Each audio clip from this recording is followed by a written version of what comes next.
How's it going, everyone? My name is Jay and welcome back to another Next Gen video. Today we'll be delving into set 1 and kind of going through each of the cards in order and kind of just give my take on the cards as well. I mean, I'm already on set 3, so I mean, might as well give you guys a review of the first set, and then I'll obviously do the second set as well. So the first card that has ever been printed for Next Gen is Slim, a character that is very personal to me just because I've grown up with him and kind of drew him all the time. It's kind of like the main character vibes. But he's also a very strong card. There's a reason why this card was hit in the ban list that we made. It's just limited to 1. But basically, it's giving your heroes +1/+1/+1, but it's also allowing you to pay 7 life points in order to bring back a fallen unit. So it's a very good card to have in your deck, regardless if you're playing heroes only or villains only, because it's like a free revive. The next card is Jinx. We don't see a lot of Jinx being played this often, just because it's kind of hard to play. The conditions to play it is kind of hard. That's why you only usually see it in Storm decks maybe. But Jinx is a good card because you can also pay 5 life points to kind of banish, not kind of, but you can pay 5 life points to banish a card on the field, and it kind of gives you that control. It's also a good 11 attack beater. But also, again, it's limits because you need 5 banished villain characters, so it's kind of hard to play. But I guess the payoff's really good. For the third card, it is Winter Monkey. You know, monkey inspired by the Beast Titan. I'm kidding. Anyways, it's a good winter card. You'll only see this in the winter deck. But essentially, it just allows you to stack up his attack and speed, or his attack and armor. And then also sets up your Fallen because it discards 3 cards. But yeah, the Winter Monkey is usually good when you play Winter Flamingo. So Winter Flamingo has a reoccurring effect that basically every time a Winter card is sent to the Fallen or is discarded from your hand or deck, you can notable call the card instead. That's really what it's made for. And basically, when it falls, you just recycle the cards that you have in your Fallen back into your deck. The next card is Clyde Webbs, the Storm Leader. This character is more focused on the Storm decks.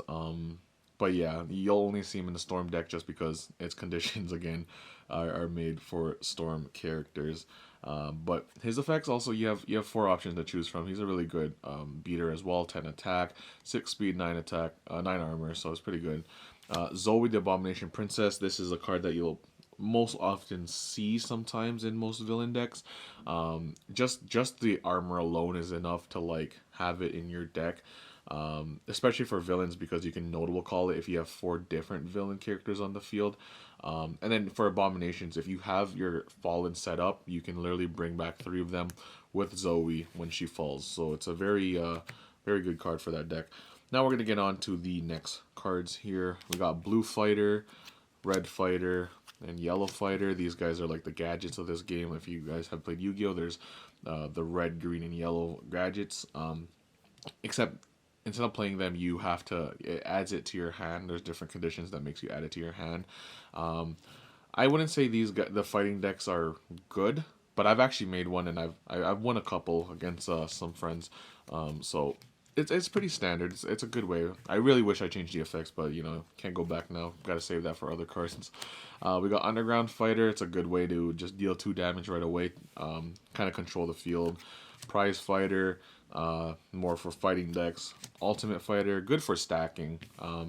Early when the game really first released, this card was really good when you wanted to keep stacking and stuff, and people usually just had it because you want to have that extra boost. Next you have King Fighter. It's a very weak card for a 3 cost 2/2/2. Obviously you need fighters in your Fallen in order to buff this guy up. However, we'll see what happens. If I'll give more fighter decks, or if there's someone out there who can actually build a good fighting deck other than me, because I feel like I really want to utilize this card to its full potential, but at the moment I really don't have the option. We got Money Mike. Money Mike is good for the money decks, of course. Then you got Money Mac. Money Mac is basically a very strong Gen 2 unit because if you keep adding weapons to this guy, he will be able to attack and attack and attack. Like he'll KO your characters, and then he'll be able to attack again because of the effect. So it's a good card. Money Mark is a very slept card. I haven't seen this card in many people's decks, maybe just because they don't have it. But essentially, you are drawing 4 cards, and then you could literally just pay 5 life points to keep all of them. So it's a good card. It's like when I was now like going through these old cards, I realized some of these effects are really good, and so I really need to build decks around some of the old cards as well. Anyways, even if you don't pay the 5 life points, you keep one of them and then you discard the rest. And if you had the winter deck, this would be like very optional, very good to have. Next you have Thugs Jr. and then Big Thugs, you know, classic combo. Pimp Bronson, it had its support in set 2 when the tournament packs came out.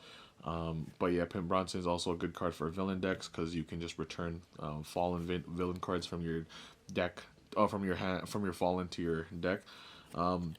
Next we had like very obsolete, I guess, very generic cards here. We got Green Hero Supporter, Red Hero Supporter, and Yellow Hero Supporter. Usually the Gen 2s here, so you can see that we have the villain ones as well that you only use for villain decks. The Gen 2s for these have you can like it's like an extra upgrade. So even though it's a 1/1/1, basically if you were to upgrade a Gen 1 into the Gen 2 Yellow Hero Supporter, then you can upgrade this card to the to a Gen 3 from your hand. So it was for set 1 it was really fast. It made decks really fast. But now with set 2 having so many notable calls, it's not necessarily a good play, but I just feel like maybe not many people have given its chance yet. But like I said, now that this is on untap, we can literally just play test a lot of decks. This card's also a sleeper card, good for heroes obviously. So you discard 2 cards, destroy 1 card on the field. I mean, winter decks again. If you're setting, or if even abomination decks, if you're setting up your fallen, that's how it do. Next you got Medic Michael, your classic sit in the back and stall. You know, you want to heal your life points, so you got to have some of those as well.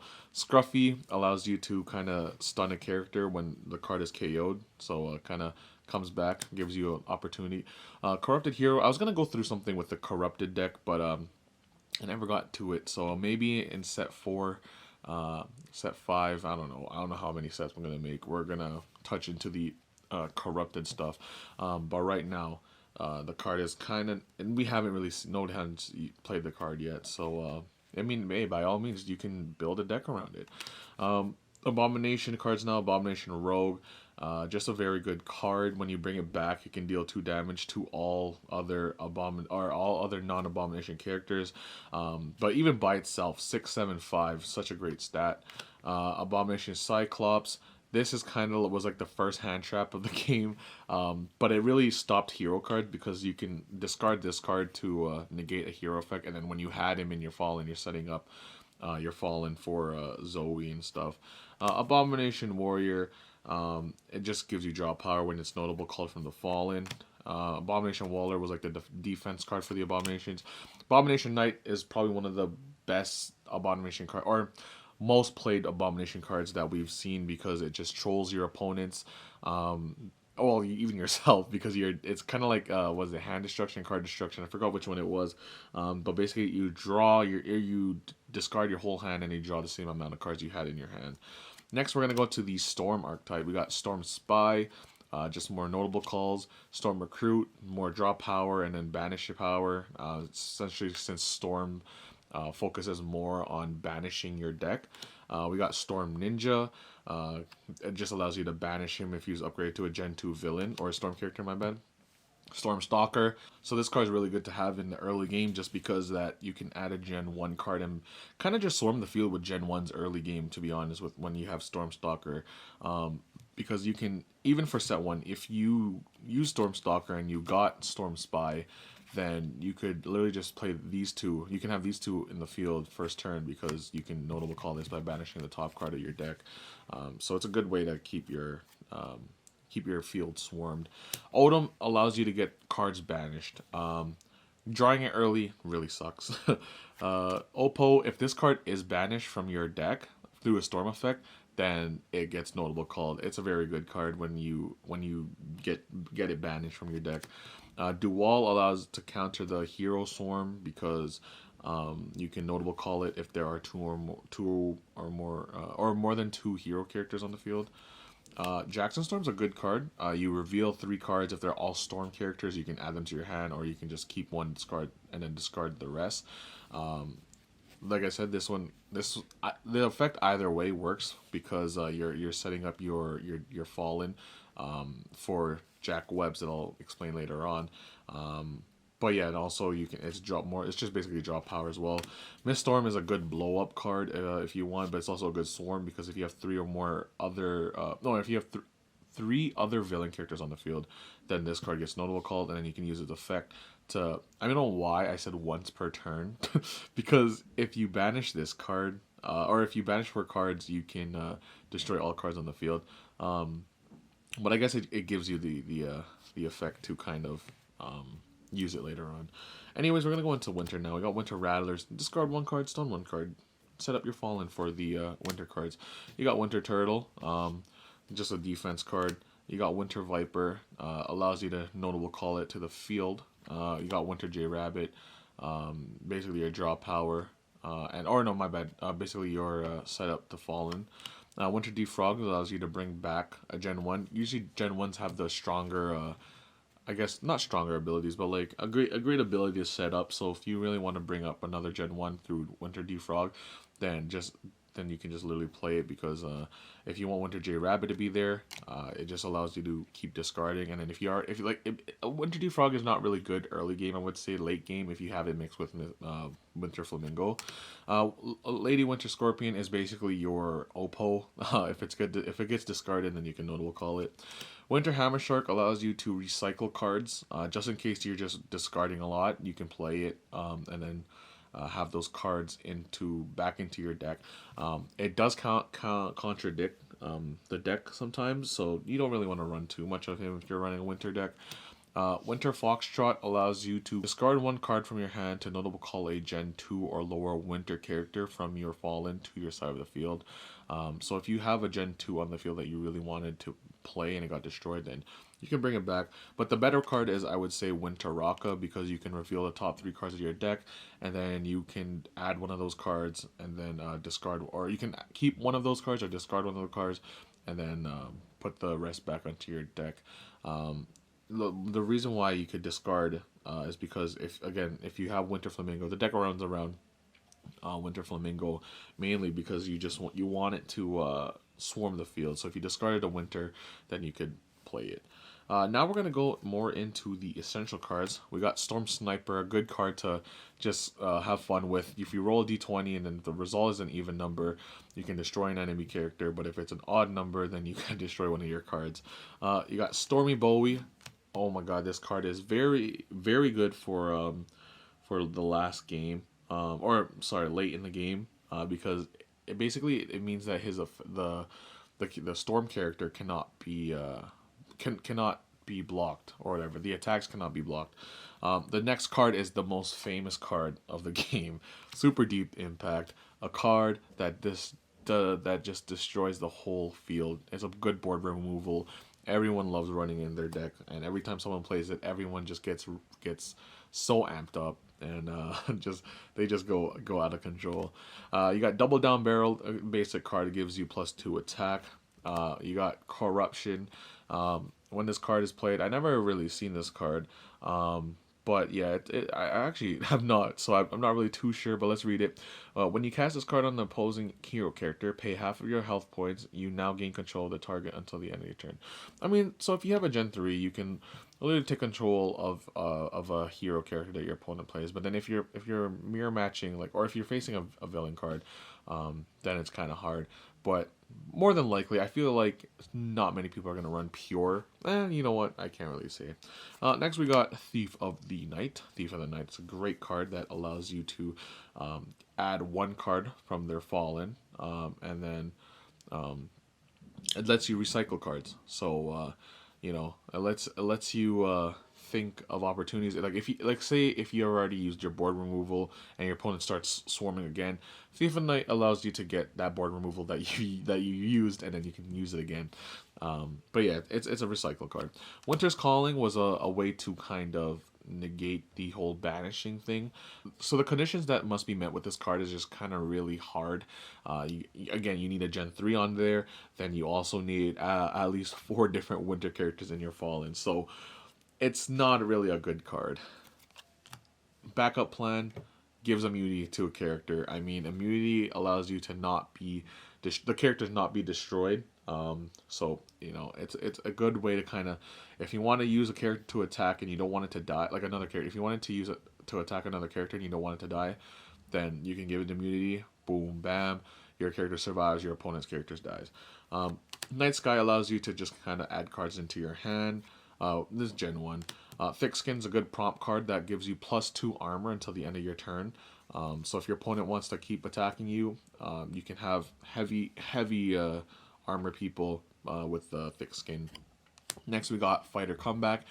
Only good for fighter decks because all fighter cards you control gain immunity. Next you got Execute. It's a very hard card to play, but when played, it's very, very nice. If your opponent's character deals damage to you, and it exceeds 5 damage, you can execute 3 of their characters. Now, execute doesn't necessarily mean destroy. Execute's a separate thing. Execute basically ignores the character's effect. So if a card says this card cannot be targeted by a character's effect, or this card cannot be destroyed by effect, execute means boom, execution. Execution's done. The guy is dead regardless of the effect. Ice Crazy. All players must sacrifice a character. It's a good way, good control. Cage Match.